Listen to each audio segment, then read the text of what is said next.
Welcome back to the smoke-filled room. We are here in Springfield recording around Republican Day at the State Fair. There have been events all day yesterday, all day today, so much energy. Yes. This is an off year for politics, and yet it's the best crowd I've seen at the State Fair in an off year in a really long time. That's really cool to see. We have two special guests with us. We've got the RCCA president, State Central Committeewoman, and apparently amazing singer, which I learned today, Rhonda Belford.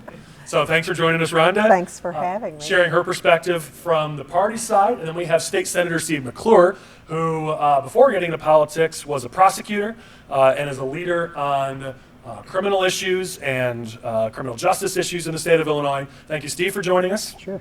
And as always, I've got some members of my political team with us, Chris and Michael, who, by the way, apparently now that we're in central Illinois, Michael's like a rock star. He has groupies, I found out at last night's event, as somebody who thinks he's kind of cute. Lots of groupies, yes. Everybody couldn't wait to see Michael Butler. They wanted to get their photos. They wanted to meet Michael. They couldn't wait. They said, oh, he's the movie star. Yeah, I just started saying I worked for him because it was easier than It was trying easier, to describe it yes. some other way. And they watch your show religiously, yes. Well, we had 30 or 40 people bring it up, and that's the whole goal, is keeping Republicans, keeping conservatives informed. I love bringing different perspectives, so having you two with us is going to be great today.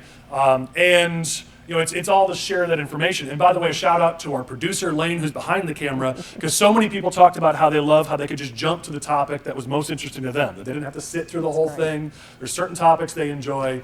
Speaking of topics, let's get right into it. So, with all the energy that I saw today, I struggle to believe this narrative that Republicans are doomed in 2024. I know we've got some challenges we're going to face, but I want to ask each of you, and I'll start with you, Rhonda, why is there hope for Republicans in this next cycle in 2024? Well, there's lots of hope. I mean, if you kind of look at what's happening, the energy just is kind of building and building. It started, you know, in the southern part of the state, and it's just kind of erupting like a volcano. That's kind of what I liken it to, because folks are saying, you know, even from the 60s, you know, they're saying we hadn't seen treasurers, we hadn't seen county clerks, we hadn't seen state's attorneys, we hadn't had board members, those types of things. But now they're having that. They're turning all of those things around. And I'm going from county to county. I actually was a keynote speaker in Macoupin County. And they were giving me background information on what had happened in their county. And I was reading that and I was like, you know, that's akin to what happened in Franklin County. That's akin to what happened in Hardin County. That's akin to what happened in Pope County. Those things have been happening steadily. And that's been coming for several years. So it's slowly, just like a volcano, ready to erupt. So it's creeping up the state. So there is truly hope. And people are tired in Chicago. There are things happening in Chicago. People are tired of seeing what's happening to their neighbors, to their children, what's happening in their school system.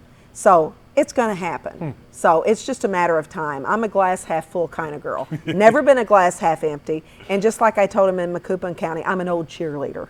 So, and what was so funny about that, people, I'll just use them as an example. At that event, people were clamoring, and there were young people there. It was energizing and it was exciting to see. They were asking, you know, the room was full, and they said, well, we'll just pay and stand around the door, or we'll be in the other room. They just wanted to be there, and it was so exciting to see. So it got me excited about that prospect. So it's happening. It really is happening. So folks don't want you to think that. The other side doesn't want you to think that. And even at the fairgrounds today, they'll set it up. They don't want you in the sunshine. Yep. I mean, they want us in the sunshine. They didn't want to be in the sunshine, but they thought, no, nobody will go sit on the stage because they don't want to get hot. Well, people, you know, they might sit back for a little bit, but they're like, oh no, it's not going to hold us back. We're going to get in the sun. Oh yeah, and I'm because sure we're determined. I'm sure the photo out of the state fair will be whatever moment people went to the bathroom or get a drink, where some of the And the seats chair were might be empty. right? And that's the photo they'll And go it's like, with. oh, that's the poor Republicans. But that's not the That's reality. not it. That's Steve, not the what are your reality. thoughts on this next cycle coming up? So we just got done with an election cycle where Republicans in the Senate picked up a seat. Yes. A lot of people ignore that, but it's important to realize that. So we've got several seats which we think are going to be in play in this next election. And I think the important thing for most people is across this state, those that consider themselves to be Democrats or independents feel that the policies are too far left. For most Democrats, they were against the SAFE-T Act. I think it had a 33% approval rating. So when you've got policies going into play that are way extreme, even for people that consider themselves hardcore Democrats, that's a great opportunity for Republicans to get involved and to win races. And now we're not going to have that clown Darren Bailey on the ticket for the Republicans anymore, because he lost us several races, including Supreme Court races, because of his presence on the ticket. Get him out of the way, get a serious candidate that's actually a sincere candidate, not a total phony like he is, and we're going to have big pickups. Unfortunately, we've got a long way to go, and I hate to see Republicans fighting against themselves. And there's a lot of people in our party that want to get attention more than anything else. They don't really care about ideas or have sincere views on anything. They just want attention. We've got to have people that want to fight back, that want to fight for the right reasons, and want to serve our state and serve the people. Unfortunately, we got politicians in our state that don't want to do that. So I'm optimistic about our candidates, and I'm optimistic about the fact that the policies that the Democrats have been championing have hurt our state badly. And it's very easy to get that message out there. So I think it's going to be a very good year for us, and I think I saw that reflected today in the turnout. Yes. Well, and you brought up, so we're going to get into IL 12, and I have a feeling you're going to have some strong thoughts, and that's going to be a lot of fun. But what you brought up was something we're going to talk about next, which is we're seeing this all throughout the state. You talked about Chicago. You talked about what you see in Springfield. The progressive base of the Democratic Party is dragging them further and further and further left. Of course, the media likes to cover that we have some people that might be pulling our party to the right, and that's, of course, the only part of this they cover. But really what we see all the time is how much the far left is dragging that party to the point where the average Illinoisan is saying, I don't agree with this. This agenda is not my agenda, as you mentioned. And so I'll start with you because you kind of touched on it. Yes. Is this creating opportunities? And in the couple coming years, as they go even further leftward, will this create opportunities for this working class state where Republicans can step in and say, we're the responsible leaders? It is, but it has to be the right candidate. And I think too often the media will say, well, Governor Pritzker won re-election, and so therefore all these policies must be popular. No. Governor Pritzker had a candidate that was not a good candidate. It's up to us to find people that are sincere, hardworking, good candidates, and they can win. If you've got people that are not good candidates, they're just, no matter who's, it's just like anything really. If the Chicago Bulls are playing some awful team, they're going to win, but that doesn't necessarily reflect how good the Chicago Bulls are. Which they ain't that good. So. They're just playing a bad team. Yep. If we have quality candidates that can raise money and that do things the right way, we can win. If we have people that just want to run to get attention, we're going to lose. Yep. Well, it all comes down to that quality of the candidate. I mean, we talk a lot about people get in these ideological fights, and we're not an ideological organization. So conservative, moderate, whatever you want to call yourself, we don't care. For us, what we've seen, having done politics in this state now for almost 2 decades, is it's the quality of the candidates that matter. Can you connect with the voters? Can you actually build relationships? Those are the candidates that win, and many times they might have policies that are different than their base voters or the voters in their district, but voters like them, because it's 2023. We vote for who we like. That's what politics is nowadays. Politics is local. Yeah. And that's something that we're doing between the Republican County Chairman's Association and the state party. That's why we're providing the trainings, and we're going around everywhere and doing that. That's helping draw out people that are either precinct committeemen or chairmen or people who want to become that, or potential candidates, to help draw out those types of quality candidates and help us to search for those people who will be the types of candidates that people will want to vote for and will be the right type of quality candidates, and precinct committeemen as well, and chairmen, to help drive those folks over the top and over the edge and be the right folks. And based on your background, when you were in Springfield dealing with the Safety Act and everything going on, I mean, as the far left takes over the Democratic Party, sorry, yeah, I got to hold the mic. Lane's yelling at me. Let's try this again. Based on what you've seen in Springfield with the Safety Act and other things over the last couple of years, the progressive base is going to push even harder, even more. Chris is going to have some updates from Chicago and Cook County, where there's big fights between the progressive base, the establishment, and what they end up doing is creating these opportunities. The Safety Act created a brand new opportunity for us in Illinois. They're going to keep doing that as they go further left. And as Pritzker tries to create his national credentials so he can run for president at some point, he's got to keep giving them wins, and that makes more opportunities for us. Well, look, I think a lot of people focus on these big bills, which we can't stop. But remember, in the midst of all of these bills which get all this attention, we have been able to kill, as Republicans, other bills which were also very bad. And I'm proud to say I've killed more Democrat bills than any other Republican in the Senate. And I do that by pointing out on the floor and behind the scenes things that resonate with everyone, common sense things. And there was a bill that was recently brought forth in the Senate involving whether or not hospitals have to call police if a rape victim shows up to the hospital, including if it's a 10-year-old child. So no matter who brings that child in the hospital, they were not going to be able to call police automatically. They have to ask permission first. Well, who do you have to get permission from? It's the parent of the child. What if that parent is the perpetrator? And so they changed the bill a little bit, but then we just roasted it on the floor. And luckily, it barely passed the Senate, and therefore they didn't call it in the House because it was too hot of a bill. So we kill bills all the time. But that's because we've got people in our caucus that actually come to Springfield to want to serve.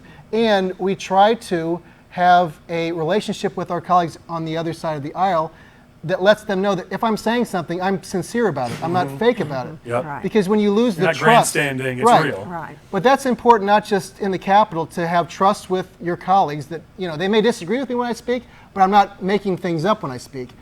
We have to have that relationship with our voters across the state. Exactly. And I think that right now the issue is that there is a divide between what's said and what happens in the Capitol versus what people hear on the campaign trail. Yep. And that's got to be up to people like Rhonda and myself Yes. to bridge that gap and to fight, because if the people across this state knew the kind of bills that are not passing, that are getting called but not getting passed, or the details of the big bills that they're hearing things about them that are not true, if they knew the full details, we would have Republicans sweep this entire Yep. state, Yep. no question. Yep. There's a certain arrogance when you're a supermajority, and it's not good for government. And quite frankly, it probably doesn't matter which party has a Yes. supermajority, but the checks and balances are not there. But it's up to us to get that message out to let people know.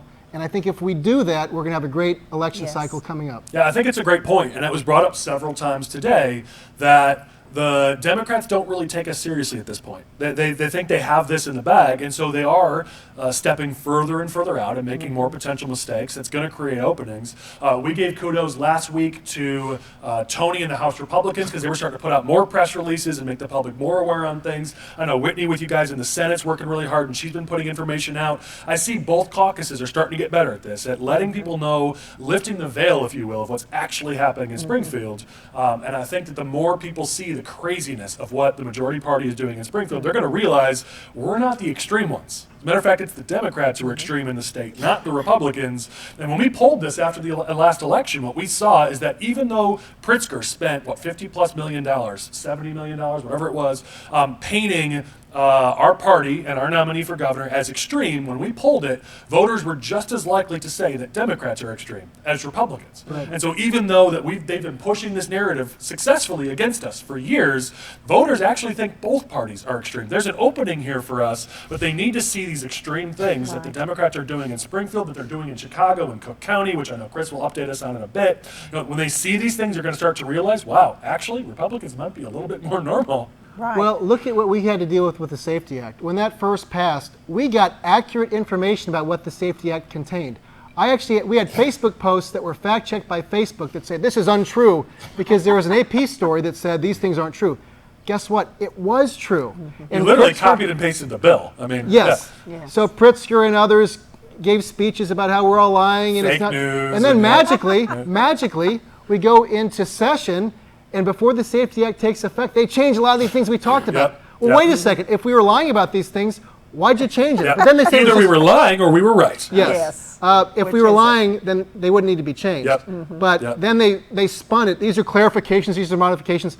It was massive changes to the Safety Act. It's Yep. still a bad bill. Don't get me wrong. But I credit Republicans and the grassroots movements with police officers Some of the and state's attorneys across thought that. state's Yep. attorneys across the state getting the text of the bill out.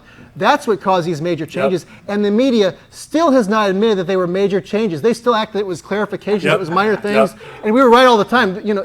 But that's number one. The media has so few people working for them now. It's hard for them to keep track of these things. And most members of the media don't have the experience, for example, that I do as a prosecutor. So I know in real life what happens and what this bill does. And it's just incredible that even now, the Democrats still get away with saying, well, we just made clarifications to the Safety Act. Totally untrue. Yep. And just go along with it. But we just have to keep speaking truth. If we just keep speaking truth, and we have to step out and not be afraid to do that. Not be afraid anymore. Well, it's a good transition to what I wanted to ask you. Obviously, you wear 36 to 40 different hats in the Republican Party. And so you're really one of the best people to ask this question, which is, what are we doing to prepare for 2024? You mentioned these trainings. And if you don't know, they've been putting on trainings, dozens of these, all throughout the state. It's been a great thing to see. What's being done to lay the groundwork for success in 24? What can you share that people may not be aware of to get them to be a little bit motivated and maybe know what they could get involved with to help out with? Well, basically, that's a lot of it. Of course, we've set up and working with Michael. He's been a wealth of information, getting our website up and running better so we can culminate all of the information, getting it in like a one-stop shop for one thing, because so many of our counties, they may have their own Facebook page or their own websites, things like that, and it's hard for candidates. You have no idea just in these last 2 days how many candidates have come up and said, we love your Facebook page. We can go there. We can actually find out where we need to go, where we need to be. But they said it's so hard to go to all, they may have 41 counties they've got to go to. It's so hard to go to 41 different Facebook pages. We can go there and find it all. So for one thing, putting it all together so they can see where they need to be. So trying to get all of our chairmen, all of our counties to submit different, activities and parades and Lincoln Days, all of those things, that's been a big undertaking.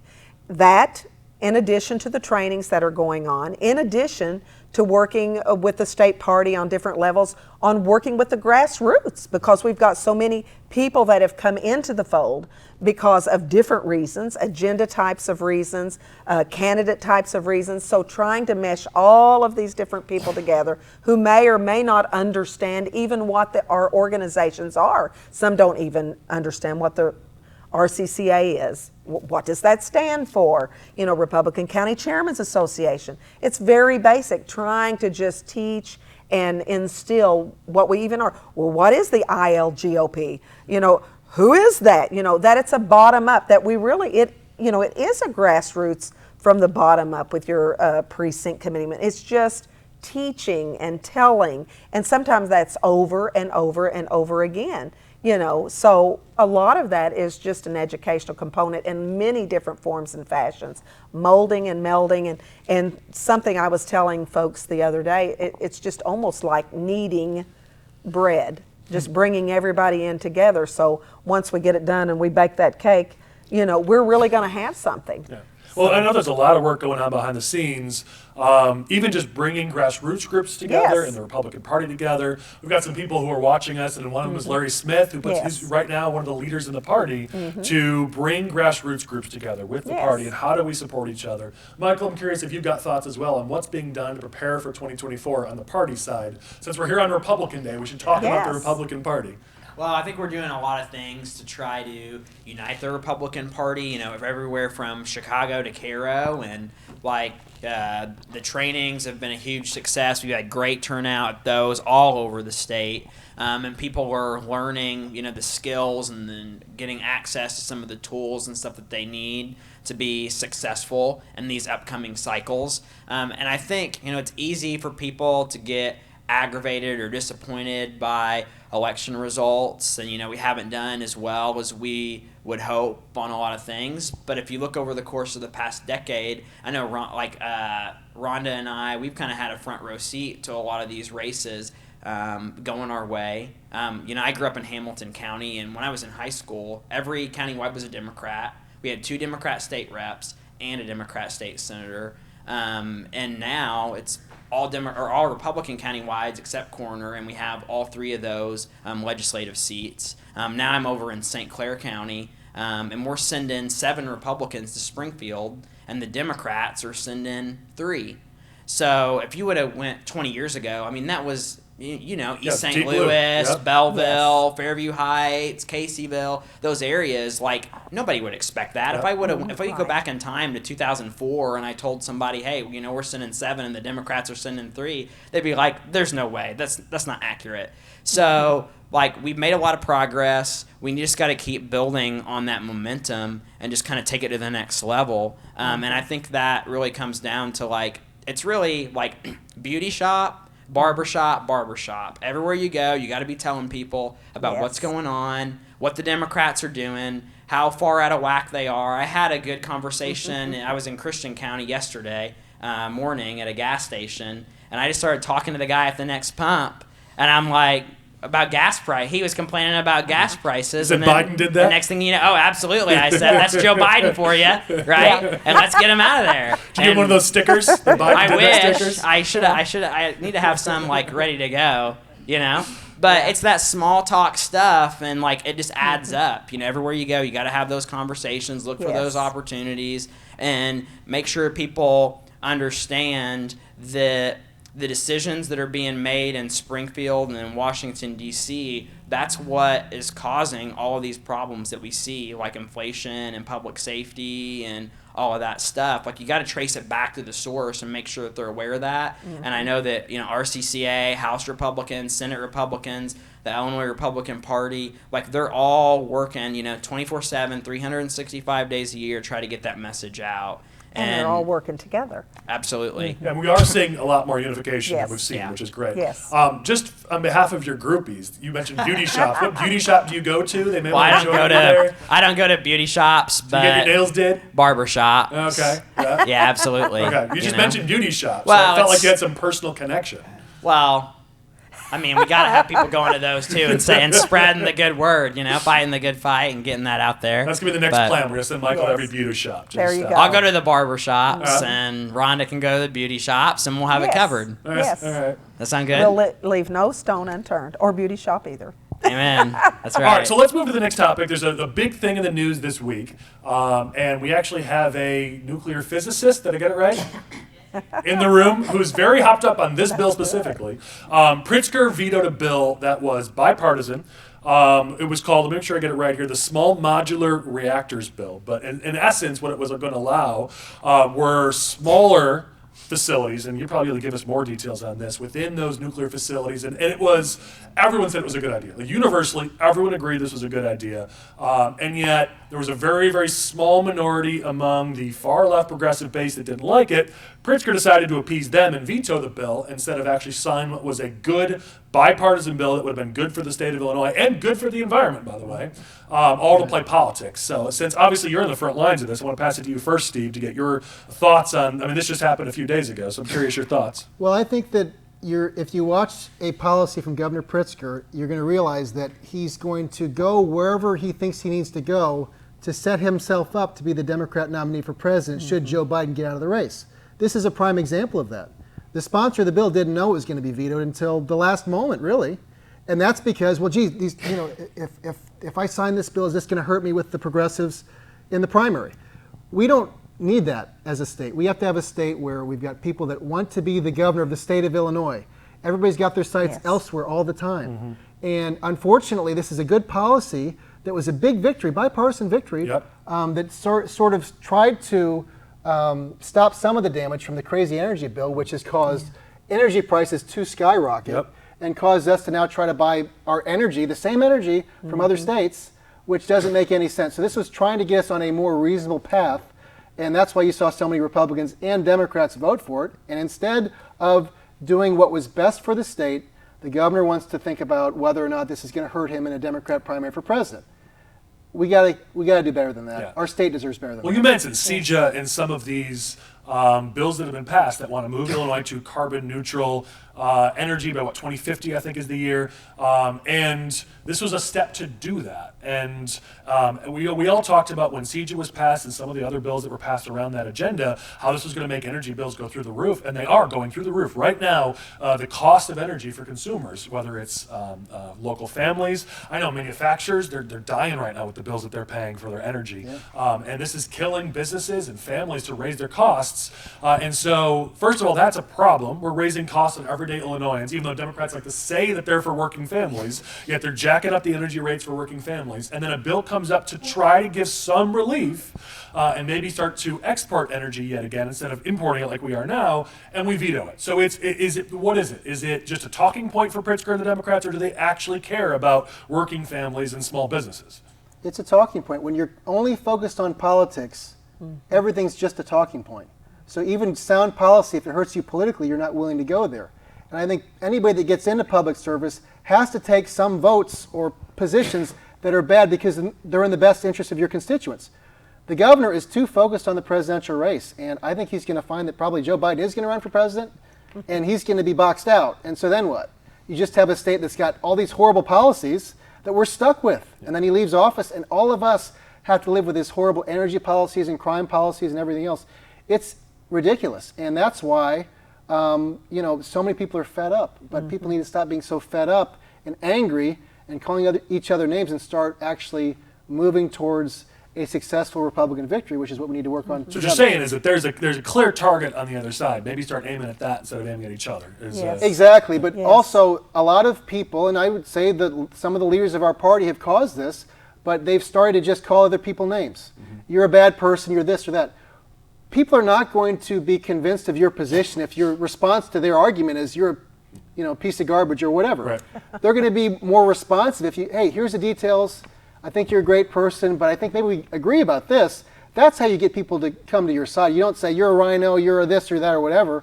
That's not helpful. Yeah. And anybody who thinks that we're going to be able to survive as a party if all we do is call the Democrats the most horrible names possible and other Republicans the most horrible names possible, and then say, oh, by the way, everybody vote for me at the end of the day, it doesn't work out that way. And you've got to look at the leaders of our party, Ronald Reagan, Abraham Lincoln, who have united all of us in really difficult times. Yes. And those are the people that we need to look to. And I think those give a tremendous example for all of us. And hey, guess what? They're both from Illinois. Yeah, that's right. Reagan and Lincoln. And they were great communicators. Yes. I think that was the key, is they could bring people together, they could communicate on the issues, which is where we tend to struggle, is on that communications. And the thing is, we've got clear targets. I mean, I can't remember when Pritzker has taken a stand on his position on an issue. I mean, it's always, oh, the legislature will send me a bill on that. Like, there's not strong leadership out of the governor's office, because he's running this based on, I just don't want to tick anybody off because I need their support for whatever my next ambition might be. But where's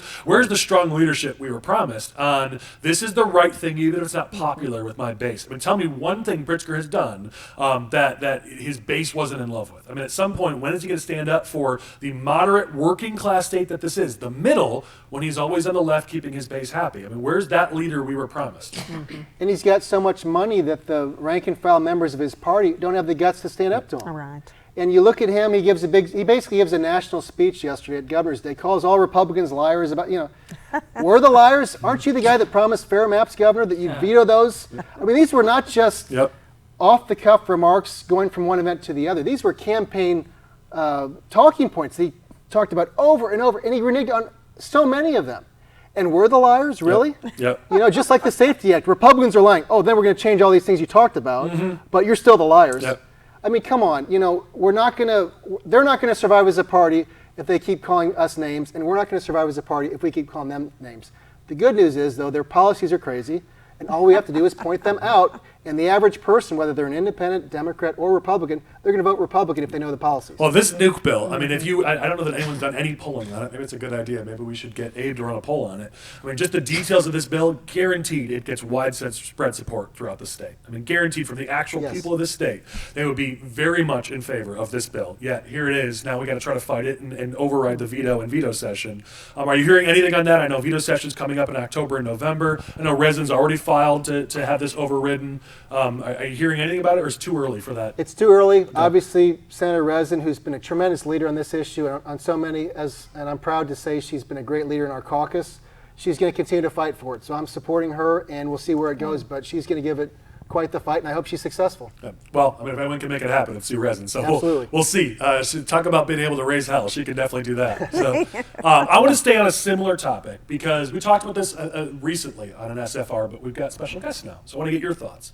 So we've ranted a bit about how Pritzker, well, I have. Chris seems to think I'm crazy.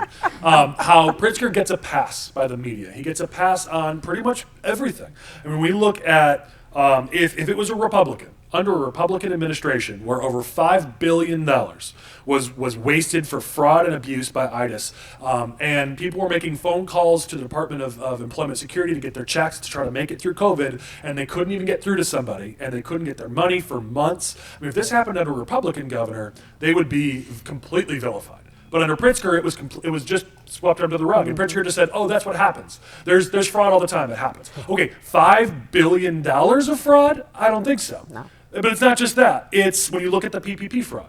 There are dozens, if not hundreds, of state employees who have defrauded the PPP system. These are people who we pay with our tax dollars. And they've rooted a few out. But here we are years later, and there's nothing by Kwame Raoul, the AG. There's nothing by Pritzker. Thankfully, there's the OEOG, who's actually, or they probably got most of those letters, right, who's actually investigating and trying to find these employees. But this is massive fraud of a federal program, and no calling out Pritzker, who the buck stopped with the governor on these things. When you look at DCFS, I mean, it is heartbreaking what's happening at DCFS. Yes. These are kids, and it's been going on for years and years and years. And no, you can't say that Pritzker caused it, but you can certainly say now, for 5 years, Pritzker hasn't fixed it.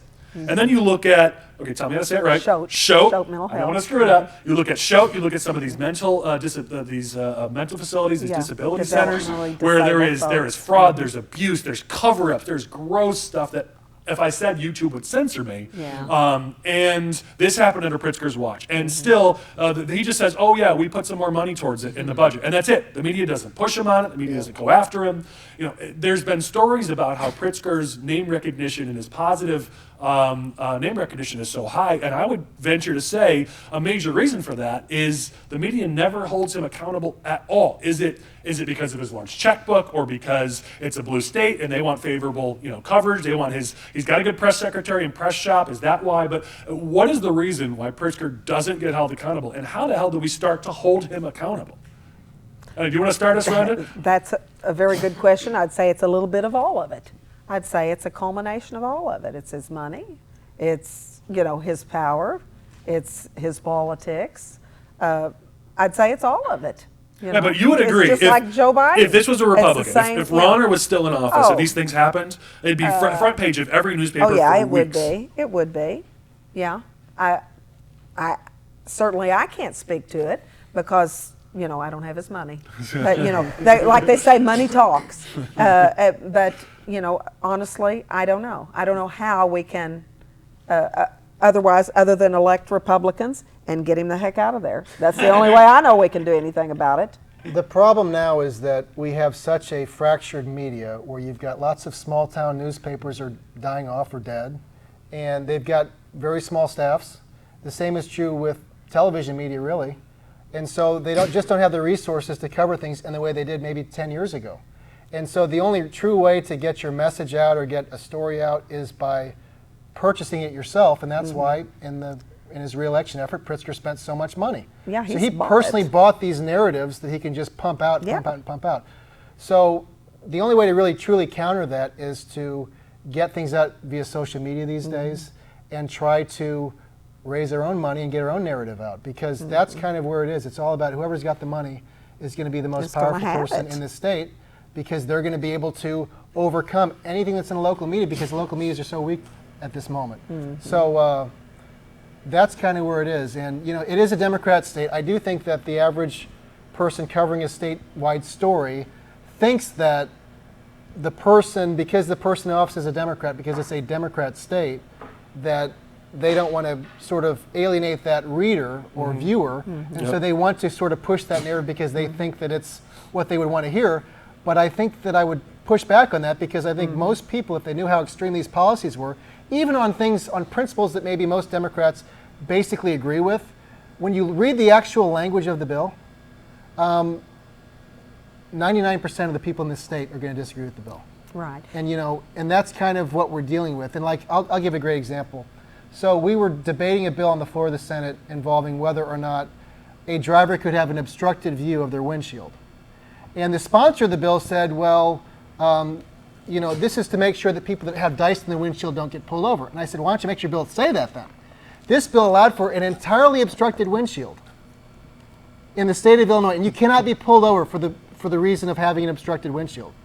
But all the news stories said, oh, it was dice in the mirror and that's it. Not true at all. The media does not have enough resources, do not have enough people available to separate what is said about a bill versus what's actually in the language of the bill. And that's where the Republicans have to come in. And I know we're outmatched financially big time, but if people knew that they passed a law that they were so proud about, the Secretary of State is probably going to run for governor, so proud about this bill, making sure that drivers in our state can have a totally obstructed windshield and not get pulled over. Are you going to tell me that when he runs for governor, people are not going to have a real problem with that? Yeah, fair. We have as I say, we have the issues because we read the bills.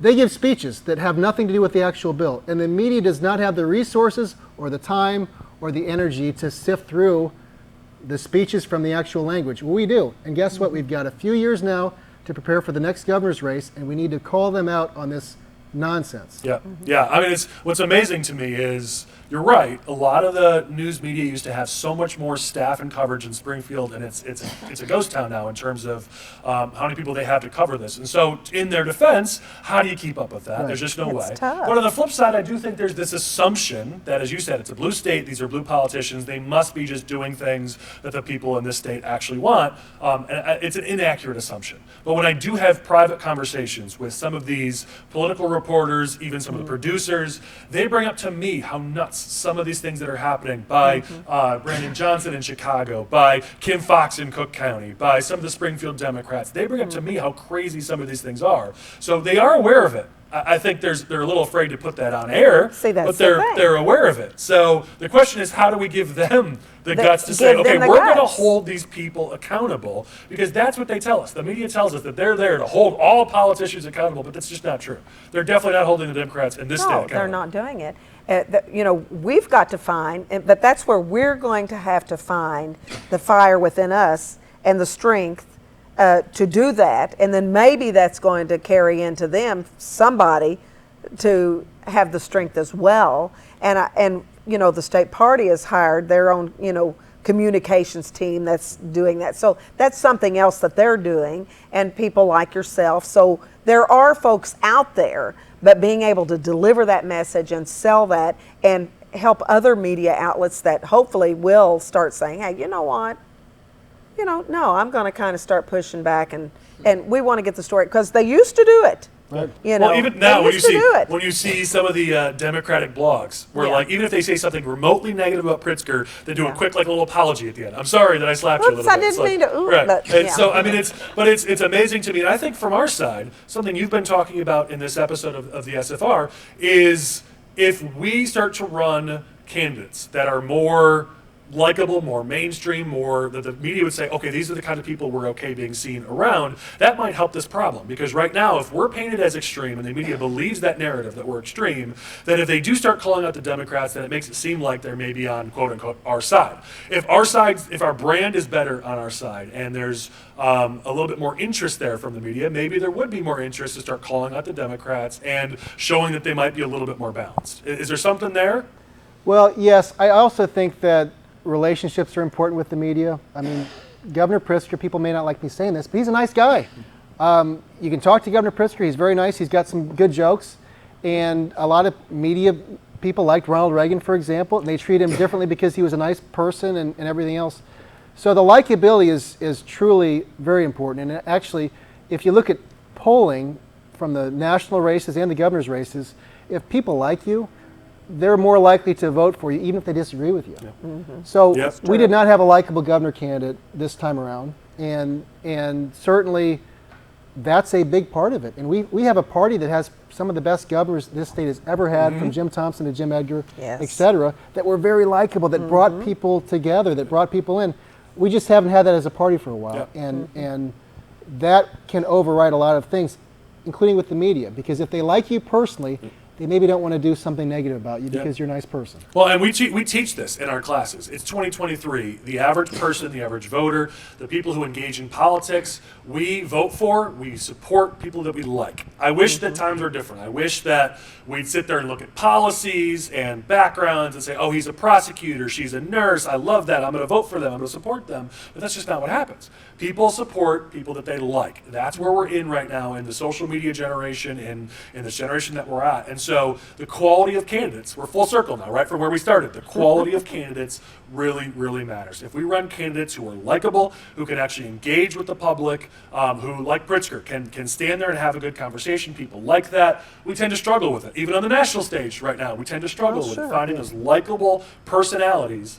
And that's, with streaming and everything else, that's what people digest. They're not looking for, we have a very small audience with this. The general public doesn't watch this, right? We're talking to Republican and conservative insiders in Illinois. For the general public, they need to be entertained. They need to be interested. And the left does a good job of running likable candidates who do, TikTok videos of them cooking or hanging with their dog or outside or in the kitchen. There's a reason for that, because that's what people like. We come out with our 17-point plan on how to fix immigration, and that's not interesting. That's not likable. That makes us feel good, but we may win the policy debate and lose the election because nobody votes for that.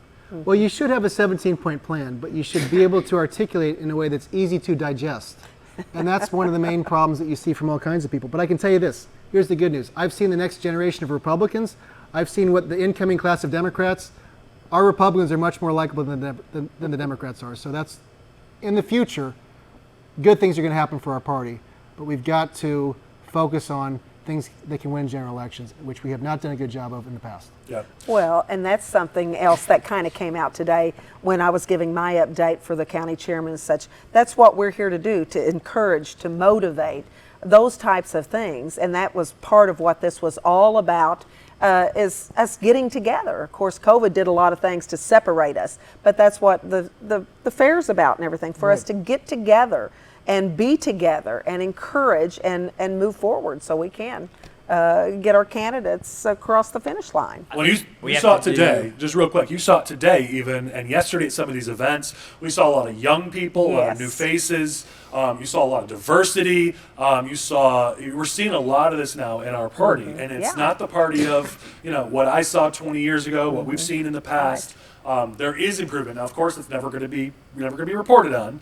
But as we start to show that diversity of thought, that diversity of life, of background, that makes up our party today, it's not the Republican Party that's the caricature that people like to paint of who we are. So there is hope. There is. You see really that next is. generation. It's really exciting. I'm encouraged by it. I think two things that I wanted to say kind of on this topic is, we see some of these bills that Pritzker's vetoed in the last couple of weeks, and there's some that are kind of outstanding. And he probably is going to veto more, between now and that veto session. And you see those divisions within the Democrat Party between the unions and the progressives, like on the Ameren bill that we're going to talk about, or the nuclear one. So I think that creates a lot of opportunities for us. And I think there's opportunities for us to make inroads with unions and some of these groups. And, maybe we don't agree 7 days a week, but maybe we agree 3 out of the 7. And that will allow us to flip some things and kind of work together on some stuff, which I think is a positive.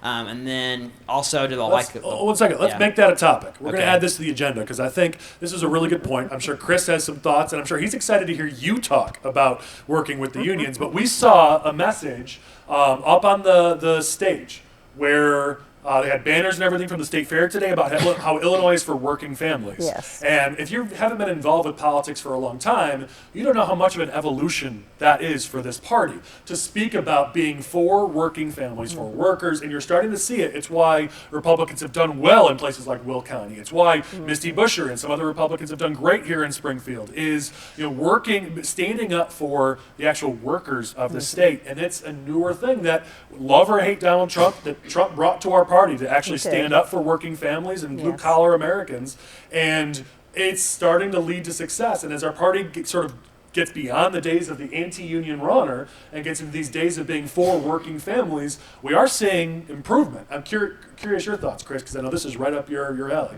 So this isn't your grandfather's Republican Party anymore, and it's certainly not your grandfather's Democratic Party anymore. This is a very good movement for the Republican Party. The Republican Party, up until 2016, was still considered by many people to be the party of country clubs and WASPs, where... I'm speaking frankly here, Butler. This is no longer the case. We're bringing back ethnic Americans into our party, working class people, and Donald Trump was able to bring a lot of union members and blue collar workers into this party. We have to back up some of this rhetoric with policy, which I think the Republican Party is still struggling on. But if the Republican Party can look at itself in the mirror and say, listen, the Democratic Party is leaving working people behind in this state. We are not only going to say we're going to be fighting for them, we are actually going to fight for them, and and the Republican Party can actually win elections in the future. I think, now, that's not to say the Republican Party can't move away from the suburbs. That's part of the reason why Republicans lose in this state. But if we're given an opportunity, the Republican Party has to take it. Curious your thoughts good. and what you see maybe with, is there improvement from the Republican side? We're not talking about the far left progressive unions. We're talking about trades and the more working class unions. But have you seen some improvement there with that relationship starting to maybe come back? Because I know for years we were struggling to build those relationships or rebuild them.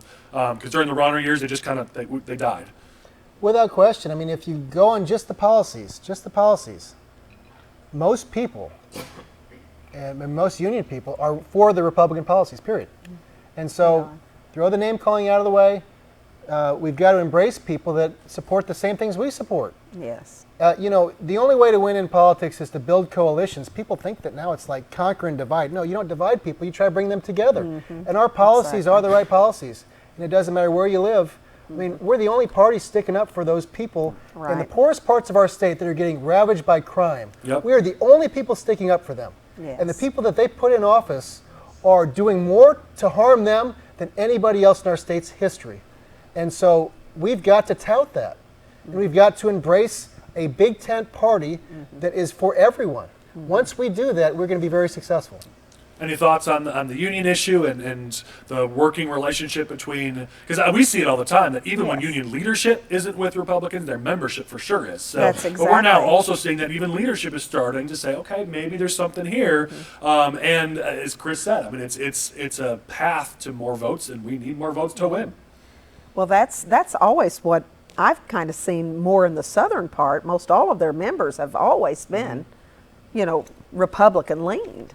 So, and if they've ever had to step outside of that, they've either been pressured to do so or such, but they've always been Republican leans. Well, it's also the death of the blue dog Democrat. That's part, especially in Southern Illinois. That's exactly the case. I mean, you talked about some of these counties That's when they changed. that were run by Democrats for decades. These Glenn Pashard Democrats. Exactly. And they're gone now, and they're being replaced by more mainstream or even far left Democrats who have no chance in winning in these areas. Mm-hmm. So the Democratic Party, I'm going to speak to the Democratic Party here for a second. If the Democratic Party wants a shot in the long term, they got to move away from these people. They got to go back to their roots of blue collar workers. But it seems like the Democratic Party is basically going all in on this whole new money that they're getting from business communities people who oppose Donald Trump and some of this legislation that he brought forward. So they're going to run with it. So let's take advantage. And we're seeing it. I mean, you see it with the issue of abortion, for instance, whereas the Democrats go and play harder and harder far left on abortion. You're seeing just in this last election, it led to significantly decreased turnout in black wards, in Hispanic wards, because that portion of the base of their party is not socially liberal. And so as they chase that socially liberal suburban woman, they're losing a lot of their base. And that's why you saw record low turnout in African American communities, in Latino communities. And it costs them in some of these districts if they keep chasing, again, we talked about it earlier, if they keep chasing that far left and Republicans can make themselves the party of the working people of this state, you're going to see those voters start to realize that there's one extreme party in the state and it ain't the Republicans. And there's only one issue that's anathema in the Democratic Party, and that's abortion. You buck the Democratic Party on abortion, you're done forever. Poor Mike Zaleski votes no on parental notification repeal, loses his primary. You'll never see another Democratic state legislator buck the party on abortion ever again after that election. Yeah, and it just creates opportunities for us. Michael, you had 2 points, so we made that a whole topic because your first point was so good. So what's your second point? There's a high pressure now. Chris, you got to give him the mic. Oh, sorry. Chris is like, no, it's all mine. I haven't talked in 40 minutes. I gotta get something. I just think that, like, on the likability point, and Steve kind of alluded to this, we've got a lot of likable people, like state reps and state senators that work hard, that can connect with voters, and it's just kind of about, like, taking that up a couple of notches and making sure that people are aware of that. I saw one post a couple of weeks ago. It was National Ice Cream Sandwich Day, and Representative Dave Severin went to the Dairy Queen and got a sandwich, 2 sandwiches, and comes outside, and there's this guy skateboarding in the parking lot. And he's got, like, weird color hair and all. He looks like Post Malone, basically, if you know, like, who that is, right? So he gives the guy a sandwich. They take a selfie with their ice cream sandwiches. He posts it. It gets all these likes, like hundreds of likes. And I go to a concert in that county that night. It was just like a country band at a winery, and all these people are there. And people are coming up to me and saying, "Did you see Dave Severin's Facebook post?" Nice. Like, that is great. Like, I know that guy. Like, I went to high school with him, and, like, people are just like, They loved it. They loved it. They ate it up. And it's like, that's simple, you Yep. know? And we got to look for opportunities like that. Like, he probably got 10 votes off of that. Maybe more. Who knows?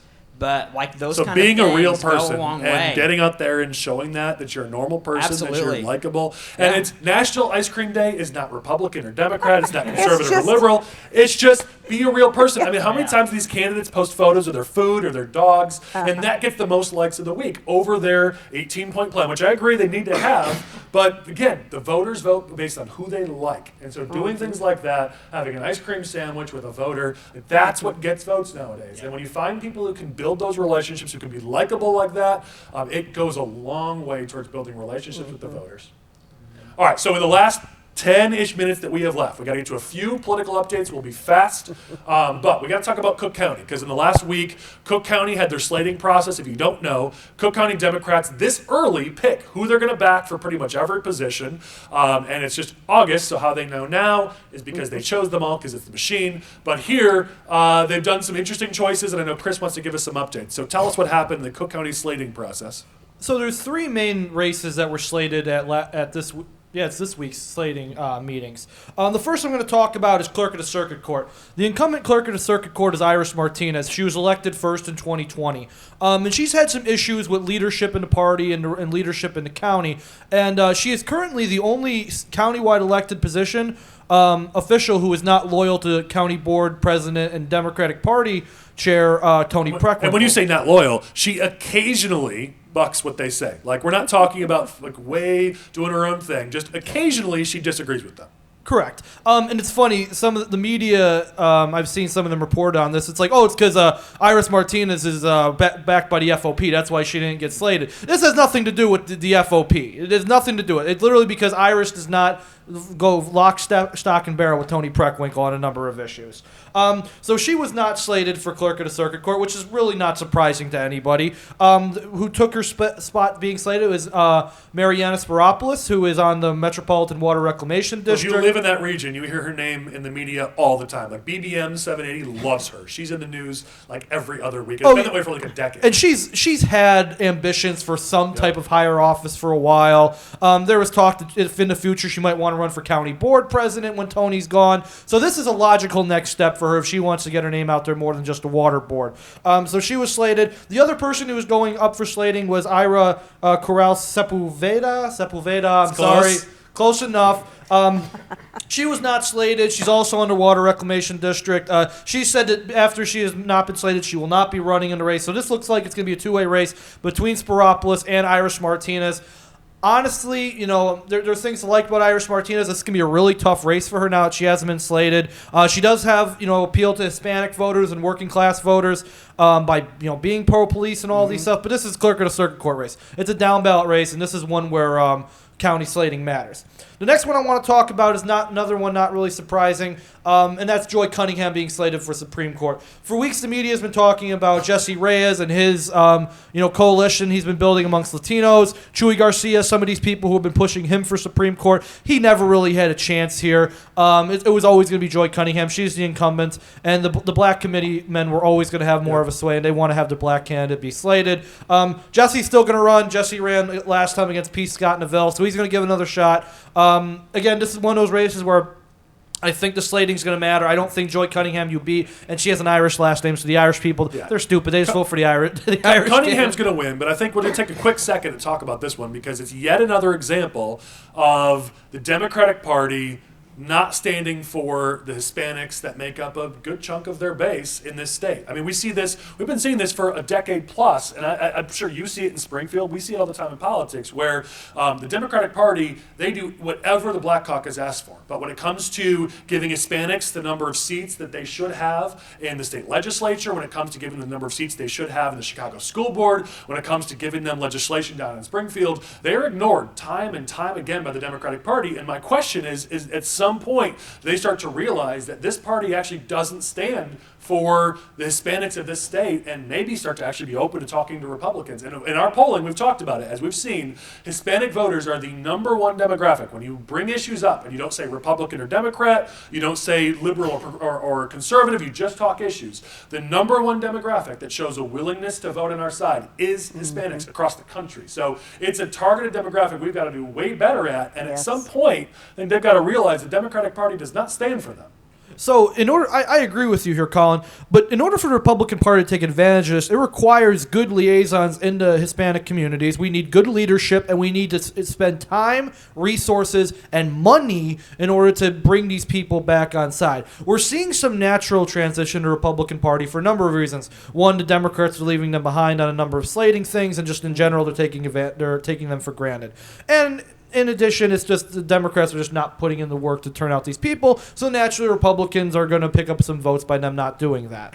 But again, if the Republican Party wants to bring Hispanics on side, let's sit down, form a coalition and say we're going to actually, because everybody always has, this is a Hispanic coalition Republican Party, and it's three jamokes who do nothing except show up to events. Like, let's actually take the time and build up some resources in the party if the Republican Party wants to bring Hispanics on side long term. If we're going to get votes from Hispanics, we've got to actually be present among Hispanics, right? And you have to be serious. Like, you can't just be the crazy guy in the corner who's the Republican committeeman in the 22nd war. I don't even know. Honestly, the other thing is we also need to recruit people who look like them to speak to them. If people as white as the three of us go walking in the room, I mean, I'll admit I'm the whitest of all of us. Today, being outside, I'm sure I'm sunburned. I'm pretty close. I mean, you've got to have people who have the same life experiences, who can speak to them and speak. When I say their language, I don't mean their actual language, that helps, but just who look like them, think like them. And that's something the party put a little bit of effort in, but I think we could do so much more to bring Hispanics into this party. And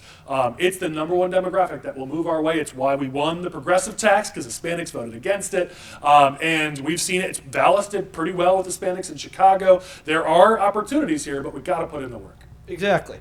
All right, last thing from Cook County. Last thing for Cook County. This is the one I really like to talk about, and that's state's attorney. So Kim Foxx ain't running again, thank God. But don't hold your breath. I don't say thank God, because she was great to run against. She got us a lot of votes. Yeah, because you live in the the nicer part of Cook County. You don't have to worry about crime. But don't thank him yet, folks, because the Cook County Democratic Party, in its infinite wisdom, slated somebody just as crazy as her. Clayton Harris III is Tony Preckwinkle's preferred candidate. He was slated over Eileen Burke, no relation to Ed Burke, unfortunately.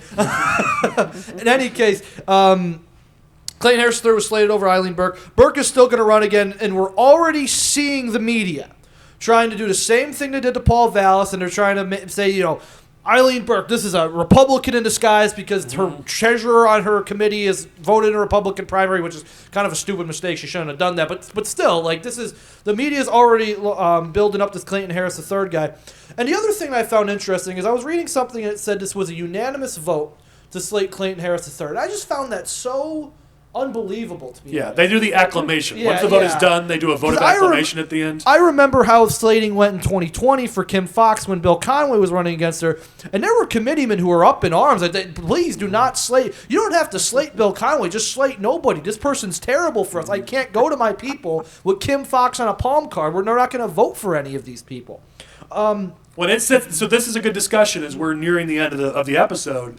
Just it brings us full circle to the whole conversation. Is you're seeing in Cook County, the Democratic Party is going to rip itself apart a bit here in this race because Eileen Burke, on paper, is incredibly qualified for that position. She is by far the best candidate for the position. Clayton Harris is the far left progressive, who's Tony's choice, who's a lot of the progressives' choice. That's going to be a battle for the Democrats in Cook County. And again, we always see the division in our own party, but on the Democratic side, they have tremendous division between, we just talked about earlier, Hispanics and the blacks, black leadership of the party. And now we're talking about a split between progressives and establishment. I mean, there are going to be huge splits in the Democratic Party in these primaries in 2024, which very well may open up opportunities for us in 2024. So just curious, as we've been kind of spouting a bit, any thoughts from you guys on these opportunities that this will give as the Democrats start to eat their own in their primaries? Well, all I can say is hope springs eternal. So, and we're ready and waiting for it. So we will be ready and waiting. We're going to be armed, and we're going to be ready, and we're going to be waiting. And I just keep saying, we are a city that is set on a hill. So I'm just very optimistic about what we've got going here in Illinois and all across the nation. So I can't wait. I can't wait. So we'll watch them, let them eat their own, and it's just kind of nice that they're doing it for once because we see the pros at it. Exactly. So we want to be post and ready. So we've got good people. I was so energized today while we were watching our candidates speak. I could feel, I don't know if you guys were the same way, but I could feel the energy in the room. Mm-hmm. We've got good people. Yep. And the people that are there for the right reasons. Yep. That's what makes the difference. That's the difference in the people that we've got now. And those that are not in it for the right reasons, I think they're going to fall by the wayside. It's going to happen. So. All right. Well, I want to get to one more topic because I promised that we would. So are we good on Cook County? Yeah, go for it. All right. So we've got some updates that we're not able to get to for time. There's another candidate who's running in House District 88. We'll talk about it next week. And we had a lot of people there today at the State Fair for the various candidates in House District 88. So a lot to talk about there. We'll talk about Senate District 5 next week, Chris. We'll talk about Lake County State's Attorney, House District 81. But we promised we'd talk about IL 12. And I know Steve's got some thoughts on IL 12. So I'm going to bring this up and then hide behind the couch. But first, before we jump into our thoughts on it, I just want to get any updates from you, Michael, on the Bost versus Bailey primary. I know today, we're recording this on Thursday, the Speaker of the House came in and did a fundraiser for Mike Bost. I know Bailey came to Republican Day at the State Fair and was shaking hands. We saw him there. So that's what I've seen. Any updates from you on the race? And then we'll get some quick thoughts and then close out the episode. Yeah, absolutely. So, like you said, Speaker of the House Kevin McCarthy was in the district today. They had a fundraiser in O'Fallon. Obviously, we were here and weren't able to be in attendance, but some of the reports that I got back from there, and some people sent me some pictures and those kind of things, that turnout was really good, and sounds like they raised a lot of money, which is obviously critical for a race like this. Next week, the chairman, G.T. Thompson, a congressman from Pennsylvania, and he's also chairman of the Ag Committee. He's going to come into the district and do a couple of events throughout the district with Congressman Bost, some farmer coalition building type things. So that's another big name that's coming in, and obviously the Ag Committee is critical to this district. And then you also see some of the scorecards that have been released over the past couple of weeks. Americans for Prosperity gave Congressman Bost 100. National Right to Life has him at 100, and I'm sure, I don't know if Lane's going to show that mustache. Because we're on the road, I don't know if Lane will have time to bring this in, but if he does have time, they used a photo from Bost that was, 20 30 years ago with the old mustache. Oh my So we'll bring that up in post. I love Mike, but man, that is the worst photo. He needs to call them and beg them to change that right now. Oh, Bring it goodness. back. He'll win every county.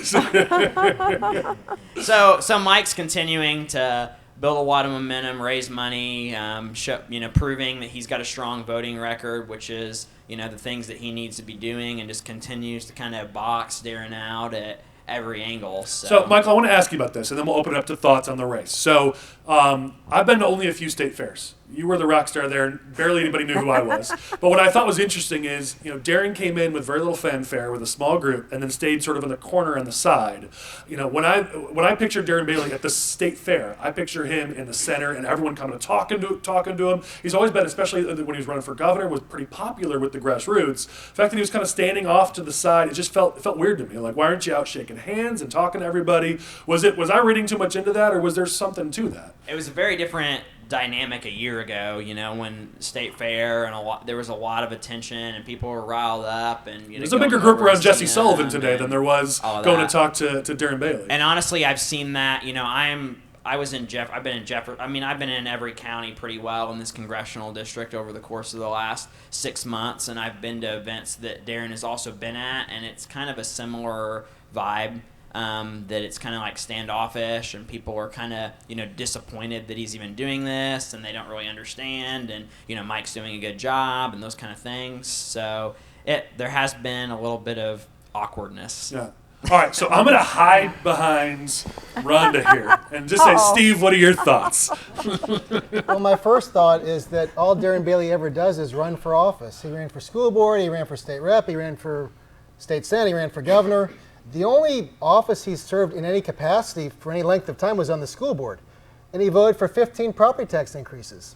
And the first moment that he announced he was running for state representative, he said any Republican who votes for a tax increase is a rhino, not a real Republican. And then he votes in at least one Democrat primary for president. And then he says it's because Rush Limbaugh told him to do that. And yet Rush Limbaugh didn't start encouraging people to do that until after Operation the Illinois Chaos and started later primary. than that. Yep. And then he takes his claim to fame because he was attached to Tom DeVore's lawsuit, suing the governor over the mask mandates and everything else. And yet Tom was already going to file that lawsuit. Yep. Darren basically... Tom had a lot of people around him today at the state fair talking to him. Yeah. He was more popular. So Tom was going to file that lawsuit, and Darren Bailey threatened him and said, if you don't put my name on there and let it be me, then I'm going to get somebody else to do it first, and we're going to get the attention and everything else. So Darren is really just a guy who wants attention. That's all he is. And he's a guy that has been very bad for our party. This is a party of personal responsibility. He is taking no personal responsibility for anything he's ever done in his life. And he's been living basically on government welfare for the last 4 years because as a representative and as a senator, he doesn't pass any bills. He doesn't kill any bills. And if we're ever in caucus and we're having a meeting about something, all he is doing, and I mean this, he's sitting by himself, doesn't make any comments. He's just checking his social media to see how many likes he has on his Facebook posts. So I was a supervisor when I was a prosecutor. I was the chief of the juvenile division. And obviously now I've got staff. You got to monitor them on social media. He's the equivalent of you got somebody you hired and you give them a couple of months to do something. And you're like, where's this final report? Where's it? Well, I've just been too busy. And you look and you see that they were logged into social media, Facebook all the time. He's like a 14-year-old kid who just wants to be a TikTok star or Facebook star. That's his only goal in life. He's got no morals. He's got no ethics. He's got no principles as far as I can tell. He is a total phony. And by the way, for background, he endorsed my opponent in the primary after he spent weeks calling me and begging me to endorse him, and I told him that I would not. So all I gotta say is I've gone on some rants in our previous SFR episodes, and I got nothing on you, Steve. Okay. I need you to teach me how to rant like you. That was impressive. He's been holding that in for years. And I held back quite a bit there. That wasn't even Steve Unplugged. So if you want Steve Unplugged, reach out to him on social media, and I'm sure you'll get the story. What's like Saturday Night Live? Should I say? Never mind. And the best part about the mask mandate stuff, which he attached himself to the lawsuit, was as he was suing the governor, he was having his employees at his farm wear masks. This guy is as phony as they come. Well, and I think it's incumbent on us to call it hypocrisy on both sides of the aisle, so I appreciate you doing that. Is he a Republican, though? He's voted Democrat primaries, at least one. It's a question that was brought up, I think, in the race. Yeah, did you research that? I've stayed out of it. So I think that there are legitimate questions. We brought them up in previous episodes about why are we in this position. Yes. There are a lot of Democrats we need to be taking on. Why are we fighting amongst each other? Yes, that's and I think true. that's a very valid position to have. Good news is this will be done one way or another in March, and we can get Yes, back finally to yes. focusing on who we should focus on. But I don't want to put anybody in the spot, but anyone else No. have thoughts on aisle 12 before we jump to the close of the Well, episode? as you can tell, it's getting a little testy. Yeah. Well, it's only August as we And- record and this. it's You only got to August. imagine where we're going to be in 8 months. And that's what's bad about it. And people, they don't. And there were a lot of people that were very, very supportive. They did support him, when he ran for governor, they did. And it's put them in a very awkward position in this race because they're not getting it. And there were people who were wholeheartedly in the governor's race, and they do not see the reasoning behind it. Well, and That's the problem. Let's make this point. If you are a Darren Bailey supporter and you think that he's a good leader, and you like Mike Bost, Yeah. we have so few good Republican leaders in this state. Why are we going to say that let's eliminate one of Right. the two? Because someone's going to lose that race. Running, just even if you felt, like all that, which is fine too. And yeah, there could be a lot of rants, but but if you are such a supporter, I mean, run against a Democrat. Just run against a Democrat. Well, as you said, you represent Just a lot of run against a Democrat. You represent a lot of leaders in the party from the County Chairman's Association, and it does put Republicans in a It really, puts us in a really very, tough spot. very bad position. Because Yes, you don't it want to does. have to take sides. No, Again, if we don't wanna have if you to take like sides. both of those Even if we people, could take you now sides. have to make a choice. And there are so many Democrats we need to take out. Why are we coming after each other? Yeah, we do not want to come against each other. We're out here in a position of trying to unite. Yeah. Yeah. All right, we are over our time. I want to say any final thoughts from you guys. I know our colleagues John and Matt are out in D.C. getting even smarter. Abby is at the YR conference down in Dallas where it's like 108, so I'm not jealous of her at all. But from you guys, any final thoughts as we close out? I haven't been to Springfield in a number of years. It's a little bit nicer than I remember it back in the day. So I'm glad to be back in Springfield and hopefully never come back again. And I'll just stay in my nice little Cook County cocoon the rest of my life. I want to say special thanks to State Senator Steve McClure. Any final thoughts from you as we close out, or you feeling good? I just encourage everybody to go and visit the fair. I'm going to go to the concert tonight. I really enjoy it. Last year we had record turnout, over 600,000 people. That's great. And I've been having a great time at the fair and seeing so many friends. Well, I feel like we're seeing the Springfield comeback as a city. Forget the politics, the state politics, but you're seeing the city really start to come back. Selfishly, I think it's a lot to do with the new leadership that's taken over since April, but you are seeing some life breathing into the city for the first time in a long time. So Yeah. I'm sure Yeah, you that's represent the city. I'm sure you're happy to see that. No, it's great. I'm very excited about our new mayor, and I look forward to seeing what's going to come over the next few years. Rhonda, thank you for joining us. Any final thoughts from you? Well, the final thoughts was we had an absolute blast with you all, and the games and everything that gave enthusiasm to our president's reception, and just the enthusiasm that you all brought, and everybody that came out to the president's reception. And we just look forward to uniting and moving forward in the next election and in the future. So thank you all for everything you do. So Thank you. glad to be with you. Well, thank you guys for watching, for listening. We got a whole group here around us today. This is our smoke-filled room, but because we Yes. didn't have a place that we could smoke in, we're at a bar instead, though I got the cigars for anyone who needs some, but we got a group here. We're going to have some drinks. We're going to hang out and have some fun. We do this once a month. Next month, I think we're in Will County, right, Chris? Yes, excellent. So 21st, be there, be square. like and subscribe to watch this each week. We'd love to have you watching. So that if you want to come out and be one of the people who joins us in person to get a free drink or a cigar on me, we'll be in Will County next month. Special thanks to Lane Davis, our producer. I'm Colin Corbett. We'll catch you next week.